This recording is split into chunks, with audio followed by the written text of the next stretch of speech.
Okay okay okay. కీర్తన గారు, రాష్ట్ర అధికార ప్రతినిధి జనసేన. కీర్తన గారు చెప్పండి, ఏంటి అసలు ఇవాళ ఆంధ్రప్రదేశ్ స్టేట్లో కూటమి ప్రభుత్వం, కూటమి ప్రభుత్వ హయాంలో ఏపీ అభివృద్ధి చెందుతోంది. సో భారీ ఎత్తున నిధులు వస్తున్నాయి కేంద్ర ప్రభుత్వం నుంచి, అలాగే భారీ ఎత్తున పెట్టుబడులు వస్తూ ఉన్నాయి. సో ఏమంటారు, ఇది ఖచ్చితంగా అంగీకరించాల్సినటువంటి అంశమేనా కీర్తన గారు? ముందుగా మీకు అలాగే ప్యానల్ పెద్దలకి, ప్రైమ్ వీక్షకులకు నమస్కారం సార్.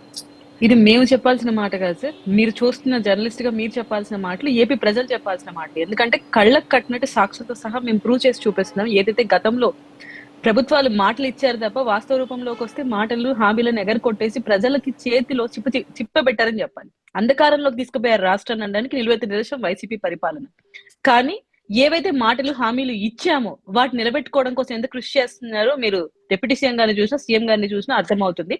అందులో భాగంగానే కేంద్రంతో పొత్తు కుదర్చడం కోసం చేసిన త్యాగాలతో మొదలు పెడితే ఈ రోజు అధికారంలోకి వచ్చిన కేంద్రం దగ్గర నుంచి నిధులు సంపాదించుకోవడంలో ఎంత కీలక పాత్ర పవన్ కళ్యాణ్ గారు పోషిస్తున్నారో అందరికీ తెలుస్తుంది. అందరూ కూడా ఆయన గుండెల్లో పెట్టుకొని ఉన్నారు. వై? బికాస్ ఈ పొత్తు కుదర్చకూడదు అని ఎన్ని ప్రయత్నాలు, ఎన్ని మాటలు, ఎన్ని అవమానాలు, క్యాడర్ నుంచి అంత అసంతృప్తి వచ్చేలాంటి మాటలు జరిగాయో వైసీపీ నుంచి మీకు తెలుసు. సో ఇలాంటి టైంలో ఈ పొత్తును కుదర్చాలంటే ఎంత కష్టమై ఉంటుంది. చంద్రబాబు నాయుడు గారు కూడా ఈ మాటను చెప్పి ఉన్నారు మనతో.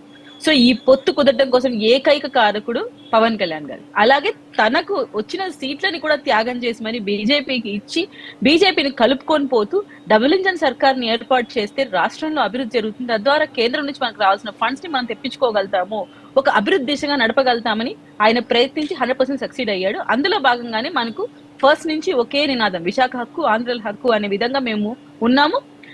పవన్ కళ్యాణ్ గారు బహిరంగంగానే ఎన్నోసార్లు మద్దతు ఇచ్చి ఏకంగా అక్కడ ఒక ప్రోగ్రామ్ కూడా కండక్ట్ చేసి వాళ్ళకి నేనున్నాను, దయచేసి అఖిలపక్షం ఏర్పాటు చేసి అందరం ఒకే మాటపై కొద్దామని కూడా పిలిపించారు. అప్పుడు వైసీపీ సానుకూలంగా స్పందించలేదు.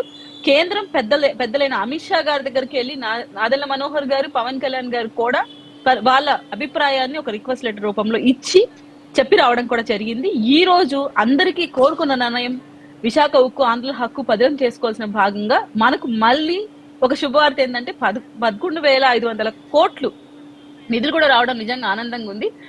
మా ప్రభుత్వం ప్రజా ప్రభుత్వం, ప్రజల కోసం ఏర్పడిన ప్రభుత్వం. కేంద్రం నుంచి మీరు గతంలో చూసిన దానికి ప్రభుత్వానికి ఈ ప్రభుత్వానికి తేడా ఏంటంటే, గతంలో ఎన్నోసార్లు జగన్మోహన్ రెడ్డి గారు వెళ్ళారు, 100 సార్లు వెళ్ళారేమో నాకు తెలిసి.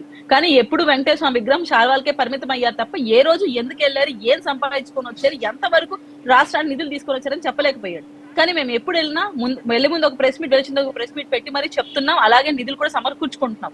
ముఖ్యంగా రీసెంట్ గా జరిగిన వైజాగ్ లో కూడా మీరు చూసారు, 2 లక్షల కోట్లు పైగా నిధులు ఇచ్చే ప్రాజెక్టులను కూడా తీసుకున్నాం కేంద్రం నుంచి. దాంట్లో గ్రీన్ హైడ్రోజన్ అనేది కీలకమైన ప్రాజెక్ట్, మీకు తెలుసు ఆ విషయం కూడా. గ్రీన్ హైడ్రోజన్ హబ్ కూడా, అలాగే రైల్వే జోన్లు కావచ్చు, రోడ్స్ కావచ్చు, గత ప్రభుత్వంలో కన్నా ఈ ప్రభుత్వంలోనే మిన్నగా ఉంది. దాన్ని ఎవరైనా యాక్సెప్ట్ చేయాలి. అభివృద్ధి దిశగా ఈరోజు రాష్ట్రం ముందుకు పోవడంలో కీలక పాత్ర పోషిస్తున్న పవన్ కళ్యాణ్ గారికి, మన సీఎం చంద్రబాబు నాయుడు గారికి నా ప్రత్యేక ధన్యవాదాలు ప్రజల తరఫున చెప్తున్నాను. ఓకే. ఉండవల్లి అనుష గారు, గుడ్ ఈవినింగ్ అండి. సో మొత్తానికి ఏపీలో డబుల్ ఇంజన్ సర్కార్ నడుస్తోంది ఈరోజు. సో దీనివల్ల రాష్ట్రానికి పెట్టుబడులు వస్తున్నాయి, అలాగే భారీ ఎత్తున నిధులు కూడా వస్తూ ఉన్నటువంటి పరిస్థితి చూస్తున్నాం. ఎస్పెషల్లీ ఎంతో కాలంగా, అంటే ఇందాక మనం చూసాం కీర్తన గారు చెబుతూ ఉన్నటువంటి సందర్భంలో, జగన్మోహన్ రెడ్డి గారు అనేక సందర్భాలు ఢిల్లీకి వెళ్ళారు. సో ఢిల్లీకి వెళ్ళి ఏం మాట్లాడారు అనేటటువంటి అనుమానపు చూపులు, అయినటువంటి ఒక ఆలోచనలు జనాల్లో వచ్చా, కానీ ఏ రోజు కూడా అక్కడ కలిసినటువంటి సందర్భంలో ఏం తీసుకొచ్చారు అనే దాని మీద కూడా క్లారిటీ లేదు అని చెప్పేసి ఆమె చెప్పినటువంటి పరిస్థితి. ఏమంటారు అనుష గారు? ముందుగా ప్యానెల్లో ఉన్న సభ్యులకి, మీకు, ప్రైమ్ 9 వీక్షకులందరికీ నమస్కారం అండి. నిజమే కదండి, కీర్తన గారు చెప్పిన దాంట్లో అక్షర సత్యం ఉంది, లేకుండా ఉందా? ఎప్పుడైనా సరే జగన్మోహన్ రెడ్డి గారు ఢిల్లీ నుంచి వచ్చిన తర్వాత